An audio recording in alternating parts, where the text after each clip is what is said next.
Hey everyone, we're back at it again with another Q&A video. So let's talk about it. Alright, so in this video we got 4 questions, okay? So the first question, how did you stay motivated / focused while applying for DPT school while you were in DPT school? And how did you stay consistent with your YouTube channel? I guess that's kind of like 2 or 3 questions in one. Alright, whatever. Alright, second one. What were some mistakes / failures you made during the process and how could you have avoided them? How did you manage to stay lean throughout DPT school? And how do you meal prep?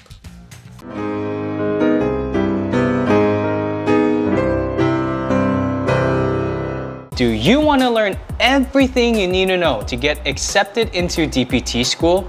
If you're confused about exactly which prerequisites to take or where to focus your attention on the DPT application, then consider taking my course. This course will cover tips and strategies for each aspect of the DPT application, where you will be equipped to understand everything you need to know to get accepted into your dream school DPT program. And right now, you could get this course at a discount for a limited time. Click below for more details. Hey everyone, what's going on? My name is Justin Lee. Here you'll find videos on fitness, physical therapy, and lifestyle that helps inspire self-change. This channel is all about lifting others and lifting weights. So let's lift for change, people. If any of this resonates with you, feel free to subscribe. And if you want videos as soon as they drop, hit those notifications. All right, so the first question that's very loaded, like a loaded burrito or a loaded, anyway. I'm just gonna kind of separate this and answer it as best as I can while I get through it. Alright, so how did I stay motivated / focused while applying for DPT school? Now, this has been, so in the one of my previous question and answer videos, I kind of told you about my testimony. And it really took a long process, like many years, to really understand and prove to myself that alright, DPT school is what you want to do. Now, I don't know about you, I don't know where you're at in your journey, and feel free to comment below, and I really want to know where you're at. But maybe you're just finishing your undergrad and you're 21 years old, or maybe a little younger, or maybe you've kind of been through here and there and then you're a little bit in the mid-20s or in the 30s, and then you're finally saying, alright, DPT school is what I want to do. But whatever journey that you're in, you have to understand that if you want to go down this route, it's a huge commitment. And probably at this point, it's your choice. Nobody, not your parents, not your friends, have forced you to go to college. You decided, I want to be a physical therapist. And so then in order to get there, the bridge to get to that destination is DPT school. So by just staying focused on where the end goal is, like where you want to be and who you want to be, that's good. That really helped me to drive where I was going and really stay focused on, all right, applying to DPT school. This is what I gotta do. This. And I really wish that somebody had told me about all the things that I had to do, but I just kind of learned, and I didn't realize how much of a commitment it was to get into DPT school, like all the prerequisites and all that. But my desire was much greater than all the work that I had to do. And I just put more fuel to that desire and just continued to stay focused to make sure I stayed motivated during the application process. While I was in DPT school, so now I'm in, right? So I go, okay, I finally crossed that bridge and now I'm in the school. And then once I finally, it's like you get to the top of the hill, you're like, whoo, I'm done. And then you look up and you go, damn, there's another big ass hill up there. And I gotta climb that too. And I think it was kind of the same thing, you know? Like you did all those prereqs and you finally got into school and you're like, yes, let's celebrate, I did it. And then you get into school and you realize all the workload and everything you have to do and pass the boards to get to becoming a DPT. It's just like that second hill going up there. But you know, it's kind of like that same concept of just thinking about the end goal in mind and saying like, I really wanted to be here, and I want to be a DPT. Like, no one forced me to be here. I did this on everything on my own will. This is my own money. This is my own time, and I'm gonna do everything that I can to make this part worth it. Because now you're already thinking, all right, so I'm in DPT school now, and after this, I'm gonna be a PT. I'm gonna be actually working. So now you start to ask the question, how good of a physical therapist do you want to be?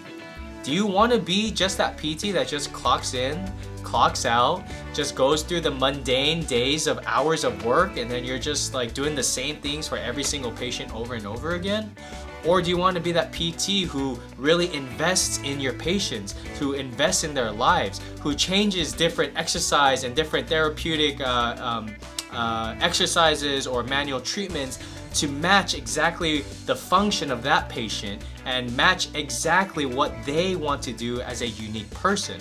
And then, do you want to be that therapist that goes above and beyond, right? Do you want to be the one that just, where people just come in, you treat them, and then they bounce? Or do you want to be that therapist where they come in, you build that rapport, you build that relationship, and even after they're done, you go and you maybe continue that relationship, or they love you so much that they invite you over to their house for dinner or something like that? Like, what kind of therapist do you want to be? And then lastly, what kind of therapist do you want to be as far as your knowledge? Do you want to be the one that does literally the same exact thing for all shoulder patients, or the same exact manual treatment and therapeutic exercises for all low back patients? Or do you want to be the therapist that knows, like, this one looks a little bit different, let me try a different strategy to get there rather than the same old thing every time? So it really depends. And when that clicked in my mind, when I was in DPT school, I go, shoot, like, I gotta learn all this stuff, and I gotta know like the different uniquenesses of different diagnoses and different people, because now I can modify my treatment for that special person, and then talking to them and building that rapport, I'm gonna modify even more so that it can be very unique and very catered to that specific person's lifestyle. So honestly, it really depends on who you want to be. And then lastly, the YouTube videos, how I stayed focused or stayed consistent with these YouTube videos. Honestly, I've been doing them for the vlogging, and I just kind of started there, as you guys know. And it wasn't until one of my classmates, Peter Justin, PJ, I call him, is he just kind of said, hey, like, you really have a gift in this, and you should really pursue YouTube. And you're already kind of doing it, but you just got to be more consistent. And he literally said, and I'll never forget this, he said, the only way you fail is if you stop. And that really sat with me, and I said, well, all right, I could do that. Like, I can consistently post videos just like I post every single Monday. And now with these question and answers, these Q&A videos, like, I want to be more consistent. And the only way that I will stop, or the only way that I'll fail, is if I stop. And really, honestly, you guys, the main reason why I continue to keep doing this is because of you guys. Like, you guys help me stay so motivated. All your questions, like this community, this channel has so much engagement, way more beyond than I've ever imagined. And you guys are consistently uplifting. You guys are helping each other. You guys are connecting. You guys are connecting with me, answering my polls in the community page, and all of that. So I really appreciate all you guys so much. Like, if I didn't have y'all, I wouldn't be here, to be honest. Alright, so that's enough of that loaded question. Let's move on to the next question. So, some mistakes and how could I avoid them? So, mistakes throughout the process. You know, I'm never the type that would say I regret anything. But if I were to go back and say, if I were to do things again, especially in the DPT application process, is that I wish I had known more about physical therapy. I wish I had known what the prereqs were and how to do them, and which classes were going to satisfy those prerequisites. And I wish I had known the amount of work that was involved in DPT school, and in the sense where it's actually not that much work. Those things were really important to me because I'm a person of efficiency and I want to make the best of my time. So I'm not really the type that would like lounge around, watch Netflix and just kind of like chill. Like, you guys know me, I'm always producing content, I'm always out and about, like I'm always doing something. So I really wished that I didn't really waste my time taking like these unnecessary classes that I just took just because I didn't know any better as a undergrad student.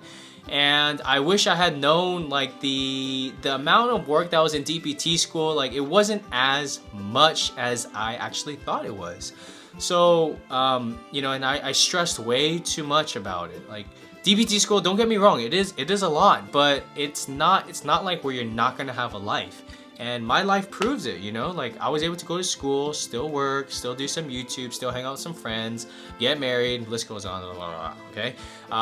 So that honestly, that question is one of the driving factors of why I created this YouTube channel and created these videos, these pre-PT videos for you guys. And so I have those exact same videos, like what I wish I had known for DPT school, the fastest way to get into DPT school, where I talk about the prerequisites and how to create a chart so that you're most effective in taking all your classes, or like focusing on different areas like GPA, like is overall or the prereq GPA better, like which one?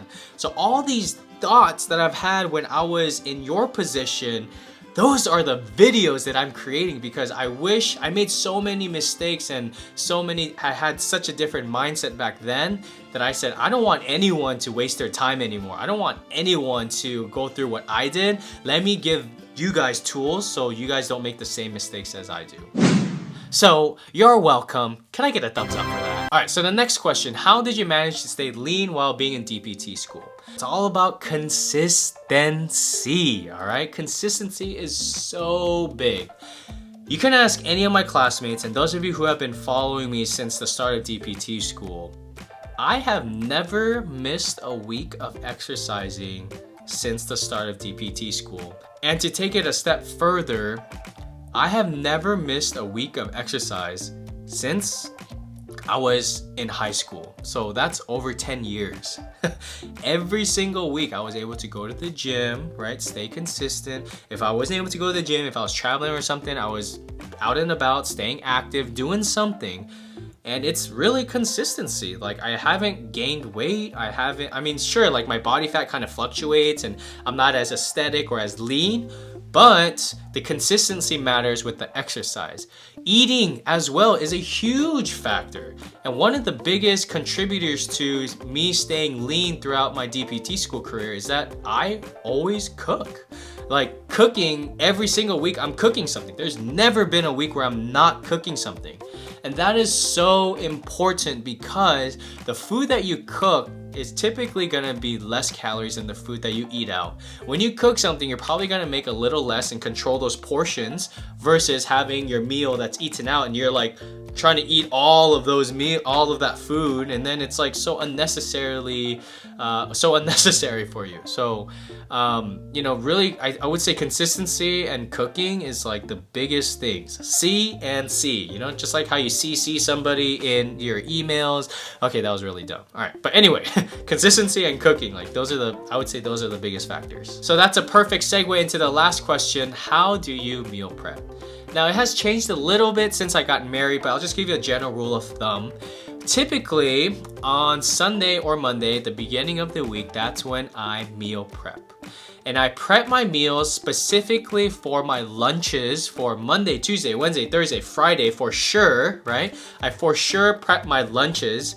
And for me personally, I don't really mind eating the same thing. So I'll eat the same thing for lunch each time. And to me, lunch it's just lunch. It's just food. It's just like you're not eating lunch to like, oh yeah, I'm so stressed or this is so good. It's like, it's just literally a sustenance thing to just get me through my day as a DPT student or at work or anything like that. So I typically like to make it a little bit lighter, right? So maybe like a salad, a sandwich, maybe some pasta. Like I'm not really going heavy on this. But if there's also leftovers, that's an easy way to prep for your lunch. Now, when it comes to dinner time, what I try to do is I try to prep I try to prep, let's see. I usually make a meal that'll last like 2 days. So like I'll make a meal on Monday and I'll eat it Monday dinner and then Tuesday dinner. And then I'll go to Wednesday and then I'll prep something else, like Wednesday dinner to Friday dinner or something like that. And yeah, do I eat out a little bit? Yeah, of course. I mean, it's convenient. Obviously I do. Like it's really tempting to eat out and I have to try really hard to not eat out. But that's kind of how I do it for my lunch, my dinners. And then for breakfast, I usually just have eggs, some oatmeal, protein shakes, and that kind of lasts me until lunch. Then I have the meals that I cook for lunch, and then I go to dinner, and then I cook dinner, or maybe I eat out or anything like that. So a typical breakfast, I made a breakfast burrito video. That's a mouthful. Well, it's literally, you know, the burrito is a mouthful every time you bite. Okay, that was another dumb thing too. Anyway, so I made that breakfast burrito video that you guys can see here, or I'll put in the description. But that's an easy way to get your meals in for breakfast. For lunch, I'll typically make sweet potato. That's a great carb to have for your diet or for your meals. Or I'll just make a sandwich with bread, deli meat, and then some of the, you know, your condiments and things like that. And then dinner, I'm Asian, so a lot of rice I do. But I complement that with chicken, right? Or sausage. Those things are pretty easy to cook. Typically leaner in your meats versus pork or steak or anything like that. So I hope this video helped inspire some self-change to motivate you to stay focused in applying to DPT school, or if you're in DPT school now, to really think about the end in mind, right? I hope it motivated you to stay on track with your fitness, with your food, with your consistency, your C&C, your cooking and consistency, or you CC me in your email. Okay, another dumb joke, sorry about that. And then I hope it really inspired you to really just learn from my mistakes. And if you want any advice or anything, please comment below or message me, or those videos that I create for you guys. It's really because of all the mistakes and those pitfalls that I've come across in my journey. So I hope this video really helped all of y'all. Thank you again for all your support. Change people, change people. That's why we live for a change, people. Stay lifting. Have a great one, you guys.